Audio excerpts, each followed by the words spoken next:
سلام تخاتلتنا هذا channel كما يكنيهم لمون كلنا بحباري أبياناني تقمناني زبل كوارس إذا غريبا لخنا يلومي تمرتين بعرف زعبا network marketing way multi level marketing زبالار ستيك هون بزحات كاب تخاتلتي way بزحتنا حبشة بزي زي بزح زعبا network marketing كنسمع جميرنا لنا سلزي بزحات صحيفكم لي بزعبا زارس تبع مبريه حبنا وين تايو بخميت تسرح قرب مجلس بحبنا يركم نيركم لو مدمانعو نقولنا تقمنا زخل network marketing تايم خانو بخمي كم سرح انتاي تقمتات كم زمسك بخمي كنتنقا قول لهم زلنا زحبر أقداس عبريتا حيزا غريبا لهم كاتا بزح جزي خي وستكون عبد تمرتك وستكم باركم تزبلكونا لهم عرس تمرتنا مالتي ليفل ماركتين وي نتورك ماركتين بزبحال زفلت تمرتو خينو تاغدامي تنبي نتورك ماركتين وي بحتر زبالة MLM يمزلو انتاي مالتيو MLM زبل شم كاب انتاي مالتيو وي انتاي تسرح سبخمي تسرح بزعبو قرب مجلس كبكمي MLM وي مالتي ليفل ماركتين زبحال وي نتورك ماركتين نابلو يسوعوا استفل عليه شمات كهزخل بمسرته انتايو it's a sales and distribution of products or services زخونه كامباني حدا نبرت على مبزحتن كامبانيات نبرت وي سيرفيس يندشتا اجي نزي نبرت زي وي نزي سيرفيس وي نزي انتاي قبل سيرفيس نوعو نقشات خوينا كل جزي ادفرتايزمنت وي سيلز بيبل وي استفل عليه كامبانيات غيرن يمواع وعز قبره تايجي او مواع غير شعو تعميل ريو يجز مالتي نتورك ماركتينج اتن كامبانيات كشط از دليا كند بمواعوعن بخالن زقبرها بسبات غيرا كشطا مغنياتو تنبرت ኣብ መወዳእታ ክሽየጥ ስለ ዘለዎ ሰባት ከዓ ንዝኣምንዎም ሰባት ንዝቀርቦም ሰባት ዝያዳ ስለ ዝኣምኑ ብኦም ገይሮም ክሸጡ ሓደ ስትራቴጂ ይመርፁ ማለት እዩ ካልኣይ ኣይኮነ ኔትወርክ ማርኬቲንግ ሓንቲ ካምፓኒ ንብረታ ክሸይጥ ደልላ ማለት እዩ ዝክርዳና ኣለዎ ግን ብከመይ ይሸጥዎሎ ብኔትወርክ ናይ ሰባት ኔትወርክ ማለት ሰባት ኣዕሩኽትካ ናትካ ሰርክልን ወይ ናትካ ምሳኻ ዝቀርቡ ሰባት ብኡ ገይሮም ክሸጡልካ ይፍትኑ ማለት እዩ እዚ ከዓ ሕማቅ ወይ ፅቡቅ ማለት ኣይኮነን ንብረት ትገዝእ ኣለካ ካብ ድኳን ካብ ሓደ ሱፐርማርኬት ኬድካ ክትገዝእ ትኽእል ካብ ሓውካ እውን ክትገዝእ ትኽእል ስለዚ እቲ ኮንሰፕት ሕማቅ ኣይኮነን ኔትወርክ ማርኬቲንግ ከም ኮንሰፕት ከምዚ ኩሉ ነገር ብሰብ ዝመፀና ክሪቲክ ክንከውን የብልናን ከነመዛዝን ክንክእል ኣለና ፅቡቅ እንተይኮነ ግን ናብኡ ቀስ ኢለ ክበፅሕ ስለዚህ بحصر ዝበለ or simply said network marketing ማለት it's selling products or recruiting ስለዚህ بحصر ዝበለ network marketing ክንዛረብ ከለና ወይ ንብረት ወይ ሰርቪስ ምሻጥዩ ወይ ድማ ንዕኡ ክሸጡ ዝኽእሉ ሰባት ምቁፃር ክልተ ገፃት እዩ ዘለዎ እንጂ ወይ ነቲ ንብረት ክሸጦ ኢልካ ዝኣተኻ ንዕኡ ናብቶም ናትካ ኔትወርክ ወይ ከባቢኻ ዘለዉ ሰባት ክሸጦ ትጅምር ወይ ድማ ካልኦት ሰባት ኣብ ከባቢኻ ዘለዉ ከማኻ ክሸጡ ዝኽእሉ ሰባት ኣምፂኻ ናይቲ ካምፓኒ ንብረት ከም ዝሸጡ ትገብሮ ማለት እዩ ኣብታ ካልእቲ ነጥቢ ክንሓልፍ ከለና ብኸመይ ዝሰርሕ how does it work practically network marketing ብኸመይ ይሰርሕ እንታይ ክግበር ዘለዎ ኣብ ዝብል ኣርእሲ ድማ ተቐዳመይቲ you can be recruited or ካልእ ሰብ ኣብቲ ኔትወርክ ማርኬቲንግ ዝሰርሕ ዘሎ ሰብ ንዓኻ ይውከሰካ እሞ ከምዚ ዕድላት ኣሎ ከምዚ ንብረት ዝሽየጥ ኣሎ ከምዚ ሰርቪስ እያ ትሸይጥታ ካምፓኒ ናትና ከምዚ ተሸይጥካ ከምዚ ክትረክብ ዲኻ ይብሉካ ማለት እዩ ትሰምዕ ሓበሬታ ማለት እዩ ድሕሪ እቲ ዝተወሰነ ግዜ ነቲ ሰብ ዝሃበካ ሓበሬታ ምስ ተቐበልካዮ ወይ ምስ ተረዳእካ ሽዑ እታ መብዛሕትኡ ግዜ ትመፅእ ካልኣይቲ ስቴፕ ካብቲ ናይታ ካምፓኒ ንብረት ክትገዝእ ኢኻ ንብረት ድያ ትሸይጥ ሰርቪስ ድያ ትሸይጥ ናይ ጥዕና ድያ ትሸይጥ ናይ ስፖርት ድያ ትሸይጥ ዝተፈላለየ ንብረት እዩ ዝሽየጥ ስለዚ ነቲ ንሳ ትሸጦ ንብረት ክትገዝኦ ይሓቱካ እዮም ብዙሕ ግዜ ገዚእኻ ናብ ካልኦት ክሸጦ ሕጂ ክትገዝኦ ከለካ ኣብ ገለገለ ብዲስካውንት ሂቡካ ማለት እዩ ዝተፈላለየ ዓይነት ናይ ኣሰራርሓ እዩ ዘለዎ ማለት ጀነራል ኔትወርክ ማርኬቲንግ ሓድሽ ኮንሰፕት ኣይኮነን ኣብ ሰብዓታት ስታሳት ዝነበረ ይነውሕ ዝገበረ ኮንሰፕት እዩ ግን ኩሉ ግዜ ከም ሓድሽ ኮይኑ እዩ ዝመፅእ እዚኣ ክንጥንቀቐላ ክንክእል ኣለና ስለዚ እታ ካምፓኒ እታ ካልኣይቲ ስቴፕ ከም ዝበልክዎ እቲ ንብረት ናታ ወይ ሰርቪስ ናታ ወይ ንክሸጦ ወይ ድማ ንኸተርእዮ ንክሸጦ እዚ ከምዚ ዝመስል ኢልካ ንመርኣይ ንክትጥቀመሉ ክትገዝእ ይሓቱካ እታ ሳልሰይቲ ስቴፕ earn by selling products or recruiting distributors so እታ ሳልሰይቲ ስቴፕ ስኻ ሕጂ ገዚእካ ኣብቲ ስራሕ ትሬኒንግ ምስ ገበሮ ምስ ሃቡካ ክትሸይጥ ትጅምር ማለት እዩ ጅድ ምሻት ነቲ ንብረት ገዛእካዮ ብ10 ቅርሺ ገዚእካ ብ15 ቅርሺ ዲኻ ትገዝኦ ሲምፕሊ ብቅልል ዝበለ ኤግዛምፕል ክብ ንዑ ብምሻጥ ኣታዊታት ክትገብር ትጅምር በቲ ካልእ ድማ كمو كما خد شيطو سبات بممصاكا دما نتا كامباني كالو دشيطو سبات ስለተምጻላ ዘለኻ ካብቶም ንስኻ ዘምጻኻዮም ውን ንሳቶም ካብ ዝረኽቦ ኮሚሽን ትረክብ ኢኻ ማለት እዩ ስለዚ ክልተ ዓይነት ኣታዊ ክህልወካ ይኽእል እዩ ማለት እዩ ስለዚ በቲ ሓደ ነቲ ዝሸጦ ኢልካ ተቐቢልካ ዘለኻ ንብረት ንዑ ብምሻጥ ነቶም ጠቃሚ ንብረት ኢልካ ዝኣመንካሉ ንዑ ብምሻጥ ኣታዊ ክትገብር ትኽእል ምክንያቱ ዲስካውንት ስለ ዝብኻ በቲ ካልእ ድማ ካልኦት ከማኻውን ዝዓዩ ሰባት ከተምፅእ ብምኽኣል ድማ ኣታዊ ክትገብር ይከኣል ማለት እዩ ኣብ ኔትወርክ ማርኬቲንግ ናብታ ሳልሰይቲ ነጥቢ ክንወርድ ከለና እንታይ እዩ ጥቕሚ ናይ ማልቲ ሌቨል ማርኬቲንግ MLM ወይ ከዓ ኔትወርክ ማርኬቲንግ ዝተፈላለዩ ሽም ስለ ዘለዎ ንሓወስኩ ክነግረኩም እየ ምእንታን ክትሕዝዎ ማለት እየ ስለዚ እንታይ እዩ እቲ ጥቕምታት ወይ ቤነፊትስ ናይ MLM እንተኢልና ቀዳመይቲ ጥቕሚ ናቱ it creates opportunity to get into business ሓንቲ ካብቲ ዝበለፀ ብመብዛሕትኦም ዓበይቲ ናይ ፐርሰናል ዴቨሎፕመንት ወይ ናይ business ናይ entrepreneurship ኩሉ ግዜ ቀዳመይቲ ስቴፕ ናብ ቢዝነስ ምእታውካ ክትገብሮ ዝግባእካ ኔትወርክ ማርኬቲንግ ይብሉ ስለምንታይ እንተበልናኻ ናብኡ ንክትኣቱ ዘድልየካ ዋጋ ውሑድ እዩ ካልኣይ ድማ እቲ ትሸጦ ዘለኻ ንብረት እታ ካምፓኒስ ኦልሬዲ ብዙሕ ሪሰርች ጌራ ነቲ ብቁዕ ዝኾነ ንብረት ቀሪባትልካ ኣላ ንክትሸይጥ ካልኣይ ድማ ሳልሳይ ድማ እኹል ደገፍ ኣለካ ብዛዕባ እቲ ናይቲ ንብረት ስለምንታይ ከም ዝኾይኑ ኢንቨንቶሪ የብልካ ናብ ገዛ ቀሚጥካ ነዚ ከመይ ገብረ ገለገለ ክትብልቲ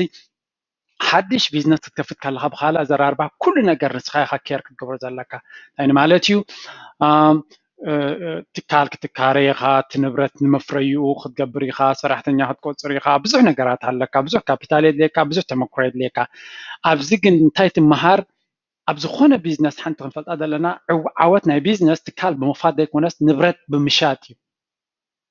ስለዚ ትካልካ ወይ ቢዝነስ ናትካ ክዕወት ተኮይኑ እታ ሓንቲ ንስኻ ክትሕይለላ ዘለካ ወይ ብቅዓት ክህልወካ ዘለዎ ፊልድ እንተላ ናይ ምሻጥ ክእለትካ ማለት እዩ ስለዚ ምሻጥ ክዛረብ ከለኹ ምትላል ማለት ኣይኮንኩን ንሰባት ኣታሊልካ ክሸጠሎም የብልካ ፅቡቅ እዩ ኢልካ ንስኻ ዝኣመንካሉ ኣረዲእካ ክሸይጥ ምኽኣል ግን ጥበብ እዩ ሓደ ካብቲ ዝኸበረ ጥበብ ድማ እዩ ኣብ ዝኾነ ካምፓኒ ኣብ ዝኾነ ይኹን ካምፓኒ ተኸይድካ ገለ ካብቶም ዝለዓሉ ዝኽፈሉ እቶም ክሸጡ ዝኽእሉ እቶም ሸየጥቲ ክፋል ናይታ ካምፓኒ እዮም ስለምንታይ ከምኡ ኮይኑ እታ ካምፓኒ ትህብትም ወይ ዝለዓል ገፃ ትኸይድ ንብረታ ክሽየጥ ተተኻኢሉ ጥራይ እዩ እቲ ዝበለፀ ንብረት ዝሸይጥ ሰብ ተዘይረኺቡ ኣይሽየጥን እዩ ዝበለፀት ንብረት ሒዝካ ክሸይጥ ተዘይክእልካ ካብ ቢዝነስ ክትወፅእ ኢኻ ምክንያቱ ገንዘብ ዝእትወልካ ኣታዊ ስለዘይብልካ ማለት ስለዚ ኣብዚ ኔትወርክ ማርኬቲንግ ትንኩ ክንመሃሮ ንኽእል ከመይ ጌርና ንብረት ክንሸይጥ ንኽእል ንብረት ክሸይጥ ምኽኣል ጥበቡ እንድሕር ክትፈልጦ ኽኢልካ ከመይ ጌርካ ኣብ ማርኬት ትኸይድ ከመይ ጌርካ ማርኬት ትገብር ዝተፈላለየ ነገር ክንገብር ንክንመሃር ዕድል ይወሃበና ኣሎ ምክንያቱ እታ ካምፓኒ ናታ ቫልዩ ቼይን ወይ ናታ ሲስተም ስለ ዘለዋ ሰፖርት ኣለና እዩ ዝበሃል ግን ጎኑ ጎኑ ማዕረቲ ጥቕሙ ጉድኣቱ ድማ ክንፈልጦ ክንክእል ኣለና እንታይ እዩ እቲ ዘፍርህ ወይ እቲ ክንጥንቀቐሉ ዘለና ወይ ክነቅሓሉ ዘለና ብዛዕባ ኔትወርክ ማርኬቲንግ ብጣዕሚ ኣገዳሲ እዩ ዝኻ ክንፈልጦ ብዙሕ ጥቕሚ ኣለዎ ብዙሕ ግዜ ኸ ኣቢዩዝድ እዩ ዝኸውን ወይ ሚስዩዝ ኣለዎ እቲ ሲስተም እዚ ኸ ብዙሕ ግዜ ስካንዳል ዘጋጥም ኣብ ኔትወርክ ማርኬቲንግ ሓድሽ ኣይኮነን ስለዚ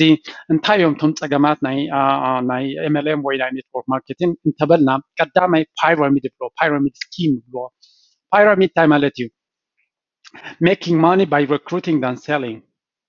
ያ ክንጥንቀቐላል ነዚ ሕጂ ቀዳመይ ቴስት ናይቲ ኔትወርክ ማርኬቲንግ ካምፓኒ ምሳና ተቐርብ ዘላ እታ ኮንሰፕት እታ ካምፓኒ ንብረታ ብኔትወርክ ክሸይጥ ትደሊ ዘላ ንብረታ ድያ ክሸይጥ ትደሊ ዘላ ወይስ ሰባት ጥራይ ክትቆፅር ትደሊ ዘላ እዚኣ ከደግሚያ ምንታይ ክትርዳእና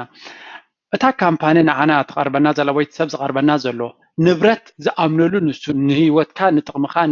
ንጥቕሚ ናይ ብፅኦትካ ናይ ኣሕዋትካ ክሕግዝ እዩ ዝበልካዮ ንብረት ድዩ ክሸይጥ ዝሓተካ ዘሎ ወይ ትሓተካ ዘላ ወይስ ንዓ ምሳና እቶም ምስኣተኻ ሰባት ምስ ኣምፃኻ ካብቶም ሰባት ገንዘብ ክትረክብ ኢኻ ይብሉካ ዘለዉ እቲ ንብረት ናታ ፅቡቅ እዩ ነዚ ንብረት ብከምዚ ፅቡቅ እዩ ሰብ ዝገዝኦ ድሕሪ ተገዚኡ ድማ ጥቕምታት ኣለዎ ምስ ገዛእካ መክሰብ ኣለዎ ዝብለካ እንተሎ እዛ ካምፓኒ እዚኣ ፅቡቅቲ እያ ምክንያቱ እታ ካልይቲ ንዓ ምሳና እቶም ገንዘብ ሃበና መሽዑ ንስኻኻ ሰባት ምስ ኣምፃኻ ትክፈል ኢኻ እዚኣ መንገዲ ናይ ስካም ወይ ናይ ስርቂ እያ ምክንያቱ እታ ካምፓኒ ንብረት ክትሸይጥ እምበር ሰባት ክትሸይጥ ኣይኮነትን ወይ ናይ ሰባት ኣመፃፂኣ ኣይኮነትን ምክንያቱ በተኻለይት መንገዲ ብናይ ሰባት ተረኾይን ተኣቱ ዳላ ናትካ ገንዘብ ነቶም ቅድሚኻ ዝመፁ እዮም ዝህብዎም ዘሎ ስኻ ድማ ካልኦት ኣምፂኻ ናቶም ገንዘብ ክትወስድ ኣለካ ኣብ እንታይ ሰርቪስ ስለ ዝገበርካ ኢኻ ገንዘቦም ክትወስድ ኣለካ ምክንያቱ ሸጥካ ኢኻ ገንዘብካ ክትወስድ ዝግባኣካ ነይሩ ንብረት ናይታ ካምፓኒ ሸጥካ ስለዚ ቀዳማይቲ ቴስት ናይቲ ኔትወርክ ማርኬቲንግ ክትገብርዎ ዘለኩም እዚኣ እቲ ንብረት ዲና ክንሸይጥ ንሕተት ዘለና ካብ እቲ ንብረት ድዩ ፅቡቅ ኮይኑ ክሽየጥ ዝኽእል ኮይኑ ንዑ ሸጥና ካብቲ ትርፊ ናቱ መክሰብ ክንረክብ ግን ጎኒ ድማ ንስኻ ጥራይ ዘይኮን ካብ ዓለም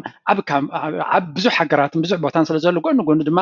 እቲ ንብረት ከዓ ኣብቲ ከባቢ ክሸይጥ ዝኽእል ሰብ ቆፂርካ ድማ ነቲ ሰብ ድማ ትሬኒንግ ጌርካ ንክሸጠሉ ዝኽእል ካብቲ ዝሸጦ ድማ ንስኻ ትረክብ ድሕሪ ኮንካ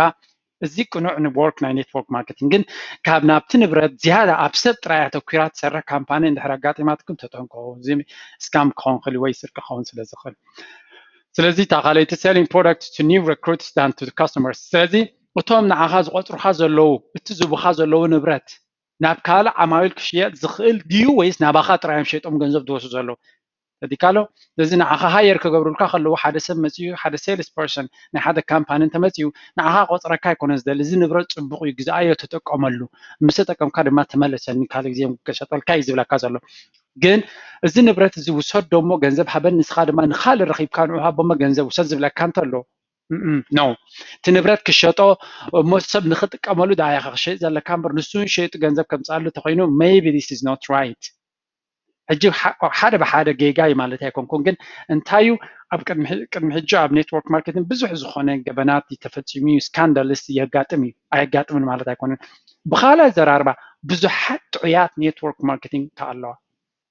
ካምፓኒታት ናይ ኔትወርክ ማርኬቲንግ ኣለዋ ስለዚ ምስቱ የድልዮ ተዲካሎ እቲ ፅቡቕን ሕማቕን ጥቃ ስለ ዝኾነ ኣስተውዒልካ እታ ዝበለፀት ካምፓኒ ምስተን ዝበለፀት ካምፓኒ ክሰርሕ ተኽኢልካ ብኔትወርክ ማርኬቲንግ ዝህብትሙን ላዕሊ ዝኸዱን ውሕዳት ኣይኮኑን ግን ኩሉ ግዜ ከዓ ኦቨር ስቴትመንት ሎ ኔትወርክ ማርኬቲንግ ቁርቁር ምግናን ኣሎ እዚ ከዓ ክፋል ናይ ቢዝነስ እዩ ግን መብዛሕትኦም ኣነ ሕጂ ኣብቲ ኣነ ፐርሰናሊ ኣብ ኔትወርክ ማርኬቲንግ ኣይዓይነ ኣይ ክሳብ ሕጂ ዝኾነ ይኹን ኣብዚ ዓውዲ እዚ ዓየ ኣይፈልጥን ግን ብዙሕ ካብቶም ፐርሰናል ዴቨሎፕመንት መፅሓፍቲ ኣነ ዘንብቦም ብዙሕ ግዜ ኔትወርክ ማርኬቲንግ ሲ ኣብ ቢዝነስ ኣንፈት ዘይብልካ ዝቅድም ቡ ጌርካ ጀምርካ the art of selling ክትመሃር ትኽእል ኢኻ እዮም ዝብሉ በዓል ዚግ ዚግለር በዓል ጃክ ከንፊልድ ከምኡውን ዋላ ሮበርት ቲ ኪዮሳኪ ናይ ሪች ዳድ ፑር ዳድ እቶም ዓበይቲ ኣብቲ ፊልድ እቲ ሲ ዋላ ጂም ሮን ተሪእና እውን ዋላ ለስ ብራውን ብብሎም እቶም ፐርሰናል ዴቨሎፕመንት ቀለስቲ ኔትወርክ ማርኬቲንግ ሲ ፅቡቕ ምዃኑ ይነግሩ እዮም ግን ኩሉ ግዜ ጥንቃቐ ከም ዘድልዮ ሕጂ ኣብዚ ግዜ እዚ ኣብዚ ናይ ፋይናንስ ኣድቫይዘር ሓደ ካብቶም ዓበይቲ ዴቪድ ሬምሲ ዝበሃል ንሱ ሕጂ ኔትወርክ ማርኬቲንግ ጥንቃቐ ከም ዘድልዮ ብዙሕ ግዜ ይገልፅ ማለት እዩ እታ ቅንዕቲ መኪና ቅንዕቲ ካምፓኒ ተረኪብካ ግን ፅቡቅ ክኸውን ከም ዝኽእል ስለዚ people at the top get money from the new participants እቲ ገበን ዴንጀር ናቱ እቶም ኣብ ላዕሊ ዘለዉ ሰባት ሚልዮነራት ንብረት ብምሻጥ ዘይኮነስ ናይ ካልኦት ሓደሽቲ ዝመፁ ገንዘብ ብምክሰብ እዮም ሚልዮነራት ክኾኑ ዝኽእሉ ስለዚ ክትጥንቀቕ ክትክእል ኣለካ ኣይናይ ክፋል ምዃኑ ሕጂ ገለ ካብተን ኣብ ዓለም ዓበይቲ ካምፓኒታት ኣብነታት ናይ ማልቲ ሌቨል ማርኬቲንግ ወይ ኔትወርክ ማርኬቲንግ ተሪእና ቀዳመይቲ ኣብ ኣሜሪካ ዘላ ሰኻ ኣመወይ ትበሃል ዓመት እዩ ዝቀያየር ትራንኪንግ ባይ ዘ ወይ ስለዚ ሕጂ ናይ ለንደን ናይ 2008 ወይ 19 እዩ ጌጋ ይኽላለይ እታ ዝዓበየት ካምፓኒ ሕጂ ኤምዌይ ትበሃል ናይ 8 ቢልዮን ዝኾነ ቢዝነስ እዩ ዘለዎም ስለዚ 8 ቢልዮን is really big number ቀሊል ቁፅሪ ኣይኮነን ኣብ ኣመጋግባ ኒውትሪሽን ቢዩቲ ፅባቐ ከምኡውን ኣብ ናይ ገዛ ዘሎ ንብረታት እዮም ዘከፋፍሉ ወይ ዝሸጡ እታ ድሕሪያ ዘላ ሄርባል ላይፍ ትበሃል ንሳ እውን ኣብ ኒውትሪሽን ፊትነስ ስኪን ኬር ናይ ቆርበት ክንክን ናይ ስፖርት ከምኡ ናይ ኣመጋግባ ዝኣንፈተዩ እቲ ሄርባል ላይፍ ከባቢ 4.5 ቢልዮን ሴልስ ነይርዎም ዝሸጥዎ ንብረት ማለት እዩ ዋግኡ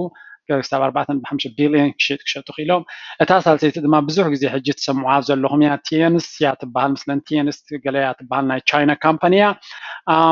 995 ኣቢላ ቆይማ ጌጋ ይኽላለይ ኣብዚ ግዜ እዚ ድማ ብዙሕ ኣብ ኣፍሪካ ኣብ ኤሽያ ኣብ ፓኪስታን ኢንድያ ኣብ ብዙሕ ዋላ ኣብ ኤሮጳ እውን ክትረአ ጀሚራ ኣላ ኣለዉ ስለዚ ዋላ ኣብ ኣሜሪካ እውን ኣለዉ ይመስለኒ ዓበይቲ ኣይኮኑን ምስቲ ካልኦት ኣወዳዲርካ ግን ስቲል ኣግሬሲቭሊ ሙቭ ዝገብሩ ዘለዎ ወይ ሓይሊ እናገበሩ ዝመፁ ዘለዎ እዮም ብዛዕባ ንብረቶም ናይ ሰለስቲኦም ካምፓኒ ዝኾነ ይኹን ኣፍልጦ የብለይን ኣይጥቀምን እየ ድማ ግን ሕማቅ ወይ ፅቡቅ ክብልካ ኣይክእልን እየ ስለዚ ዋላ እታ ቲየንስ ከማን ኣብ ሄልት ቢዩቲ ኤንድ ሆም ዘተኮረ እያ እቲ ናታት ፕሮግራም ናቶም ንሪአ ነይረ ብዙሕ ዝተፈላለየ ሌቨልስ ከም ዘለዎ ናትኩም ውሳነ ግበሩ ኣነ ግን እቲ ቤዚክስ መዐቀኒ ሕፅር ኣቢለ ክደግመልኩም ኩሉ ግዜ ኔትወርክ ማርኬቲንግ ብከመይ ይሰርሕ ክንብል ከለና ሓደ ሰብ ሓደ ናይታ ኣብ ሓንቲ ኔትወርክ ማርኬቲንግ ካምፓኒ ዝሰርሕ ዘሎ ሰብ መፅኡ ንዓኻ ይውከሰካ ይሕብረካ እንታይ ክትገብር ከም ዘለካ ሽዑ እንድሕር ኣሚንካሉ ናይታ ካምፓኒ ፕሮዳክትስ ወይ ዝተፈላለየ ፕሮግራማት ዘለዎ ንክትገዝእ ገዚእካ ወይ ንክትጥቀመሉ ወይ ንክትሸጦ ወይ ንክተርእዮ ንክትገዝእ ሓቱካ ስለዚ ገለ ክፋል ናይ ገንዘብ ከተበርክት ትግደድ ኢካ ሽዑ እቲ ናትካ ኣታዊታት ኩሉ ግዜ ነቲ ንብረት ብምሻጥ ክኸውን ኣለዎ ገለ ክፋል ናትካ ንካልኦት ከማኻ ሰባት ክሸጡ ዝኽእሉ ብምቁፃር ንካልኦት ሰባት ምቁፃር ጥራይ እንድሕር ኮይኑ እቲ ናታ ፕላን ክንጥንቀቅ ንክእል ኣለና እጂ እቲ ጥቕሚ ናቱ እንታይ ኢለ ኩሉ ግዜ ኣብታ ዝበለፀ ጥቕሚ ናይ ኔትወርክ ማርኬቲንግ ናትና ሴሊንግ ካፓሲቲ ወይ ኬፓቢሊቲ ወይ ክእለት ናይ ምሻጥ ክእለትና ከነዕቢ ኣብ ቅድሚ ሰብ ከይድና ምክንያቱ ኣብ ሂወት ኣብ ዝኾነ ይኹን ክፋል ናይ ሂወትና ንሸይጥ ኢና ዘለና ሓሳብና ንሸይጥ ድሌታትና ንሸይጥ ኢትስ ኤክስቼንጅ ምስ ደቅካ ድዩ ምስ ቆልዑ ድዩ ምስ በዓልቲ ቤትካ ድያ ምስ ዕሩክትካ ድዩ ኣብዚኣ ደክንሰተ ኣብዚኣ ሻሂ ሎሚ ደክንሰተ ፅባሕ ክትረዳእ ከለካ ኩሉ ግዜ ኢትስ ሴሊንግ ኤክስቼንጅ ኢካ ትገብር ዘላ ሕጂ ከመይ ጌርካ ንሰባት ኮንቪንስ ትገብሮም ከተእምኖም ትኽእል እሚንካ ድማ ክሸይጥ ትኽእል ኣታሊልካ ይብል ኣለኹ እሚንካ ምክንያቱ ዋላ ንጥቕሞም ፅቡቅ ዝኾነ ሰባት ቀልጢፎም ኣያምንሉን እዮም ግዜ ይወስዱ እዮም ስለዚ ከመይ ጌርካ እሚንካ ንስካ ትሸጦም እቲ ጥበብ እቲ ክትምሃር ትኽእልካ ቢዝነስ ክትከፍት ከለካ ኩሉ ግዜ ፅቡቅ ክስጉም ትኽእል ኢካ እስቲ እቲ ቀንዲ ጥቕሚ ናይ ኔትወርክ ማርኬቲንግ እቲ ፀገማት ኣብኡ ዘለካ ካብ ፓይራሚድ ስኪም ዝበሃል ክንጥንቀቕ ኣለና እዚ ፓይራሚድ ስኪም እንታይ እዩ እቶም ንዓኻ ዝቆፅሩካ ዘለዉ ሰባት ንብረት ዝሽየጥ ዘይኮነስ ዝያዳ ብካልኦት ሰባት ድሕሪካ ብምምፃእ ናቶም ገንዘብ ካብኡ ክትረብሕ ትኽእል ኢካ ጥራይ እንድሕር ዝብሉ ኮይኖም ፀገም ኣለዎ እዚ ብሕጊ እውን ክራይም እዩ ዝቁፀር ኦኬ ረሲኣ ነይረ ኾነ እዚ ፓይራሚድ ስኪም ዝበሃል ኢሌጋል እዩ ክራይም እዩ ዝቁፀር እተን ካምፓኒታት እውን ስካንዳል ከም ዝገበራን ኣብ ካሊእ ፓኒሽመንት እየን ዝበፅሓ ስለዚ ንሰባት ጥራይ ምቁፃር ድሕሪ ኮይኑ ዳትስ ኖት ራይት እንደገና ሴሊንግ ፕሮዳክትስ ቱ ኒው ሬክሩትስ እቲ ዝሸጥዎ ዘለዉ ናብ ሓደሽቲ ነቲ ንብረት ክጥቀምሉ ዝኽእሉ ንኣብነት ናይ ቆርበት ተኮይኑ ቆርበቶም ዝጥቀምሉ ዘይኮኑስ ንካልኦት ንክሸጥዎ ጥራይ ትቦም ተለካ እዚኦም ክትጥንቀቃላ ክትክእል ኣለካ እሳ ኮሬክት ኣይኮነት ምክንያቱ እታ ካምፓኒ ነቲ ንብረት ሸይጣ እያ መክሰብ ክትገብር ዝግባኣ እምበር ናብ ካልኦት ንክሸጥዎ ኣሕሊፋ ጥራይ ክኸውን ኣይግባእን ሕጂ ብዙሕ ግዜ ኣብ ከምዚ ዓይነት ሲስተም እቶም ኣብ ላዕሊ ዘለዉ ሰባት እዮም ናይ ኩሉ ገንዘብ ኣኪቦም ዝህብትሙ ብዙሓት ሰባት መብዛሕትኦም ከባቢ 70-80% ናይ ሰባት ሓንቲ ለውጢ የምፅእ ኣለዎም ናብ ዝተፈላለዩ ኮንፈረንሳትን ኣብ ዝተፈላለዩ ነገራት እናኸዱ ብዙሕ ገንዘብ ይብትኑ ትርፊ እውን ብዙሕ ክህልዎም ኣይክእልኒ እተን ዓበይቲ ካምፓኒታት ዝተባሃላ ከዓ ነጊረኩም ኣለኹ ስለዚ ብሓፈሻ ኣፍልጦና ኣብ ኔትወርክ ማርኬቲንግ ንክዓቢ ወይ ኣብ ማልቲ ሌቨል ማርኬቲንግ ዝበሃል ዓውዲ ቁሩብ ሓፍ ንምባል ዘአንፈተት እያ ነይራ እታ ቪድዮ ናይ ሕጂ ባር ናይ ሎሚ ቪድዮ ትምህርቲ ኣብዚ ኣባጋ መወዳእታ በፂሓላ ብዛዕባ ኔትወርክ ማርኬቲንግ ናትኩም ኣፍልጦ ከተዕብዩ ፅቡቅ እዩ ፈሊጥኩም ክትገብርዎ ድማ ደስ ይብለኒ ዝተፈላለየ ሰብ ክቐርበኩም ከሎ ሕጂ መወከሲ ረኺብኩም ኣለኹም ኣብ ኣፍልጦ ካሊእ ድማ ኣብ ካሊእ ሪሰርች ጌርኩም ባዕልኩም ድማ ሞር ፈሊጥኩም ክትገብርዎ ይደሊ ዋላ ፅቡቅ እውን እንተኾነ ብኣፍልጦ ክትገብር ከለካ እቲ ዝበለፀ ያነካ ሕጂ ነቲ ኣፍልጦ ናይ ሕብረተሰብና ቁሩብ ሓፍ ንምባል ወይ ርዲት ናትና ብዛዕባ ቤዚክስ ናይ ማልቲ ሌቨል ማርኬቲንግ ብዛዕባ ስፔሲፊክ ካምፓኒ ይዛረብ እየ ኣለኹ ኣነ ኔትወርክ ማርኬቲንግ ኢን ጀነራል ብሓፈሻ ከመይ ከም ዝመስል እንታይ ኣሰራርሓ ከም ዘለዎ እየ ክገልፅ ፈቲነ ነፍሲ ወከፍ ካምፓኒ ዝተፈላለየ ሜላ ክህልዋ ይኽእል ንዓይ ዝምልከት ማለት እዩ እቶም ናይ መጀመርያ ትርእኑ ዘለኹም ሽመይ ጆርጆ ይበሃል ዝተፈላለየ ቪድዮታት ኣብ ምዕባለ ናይ ሕብረተሰብና ወይ ውልቃዊ ምዕባለ ኣብ ምምፃእ ዘተኮረ ትምህርቲ እየ ዝገብር ኣብ ዩቲዩብ ኣብ ጂድራር ክትረኽቡኑ ትኽእሉ ኣብ ኢሜይል ድራር ጆርጅ @gmail.com ዘይቆርብ ተሓዋዊሱ ኣሎ ሶሪ ኣብ ፌስቡክ ከዓ ጆርጅ ድራር ኢልኩም ዝኾነ ሕቶ እንተለኩም ብዛዕባ ዋላ ኔትወርክ ማርኬቲንግ ወይ ሕቶ ብዛዕባ ካልእ ኣርእስቲ እውን እንተለኩም ክፅሕፉለይ ትኽእሉ ናተይ ምኽሪ ክህበኩም ይኽእል ግን ዝያዳ ናይ ኔትወርክ ማርኬቲንግ ምኽሪ ሶሪዳ ኣብዚ ሂበኩም ኣለኹ እቶም ኮሜንት ትገብሩ ዘለኹም ቴንክ ዩ ቨሪ ማች ወስኽእሉ ዝጎደለ እንተሎ ወስኽእሉ እንድሕሪ ጠቒሙኩም እንተኮይኑ ከዓ ፊድባክ ናትኩም እንተፅሒፍኩምለይ ደስ ይብለኒ ክብረት ይሃበለይ ኣብ ካልእ ቪድዮ ኣብ ሓፂር ግዜ ክሳብ ንራኸብ ድሓን ኮኑ ቻው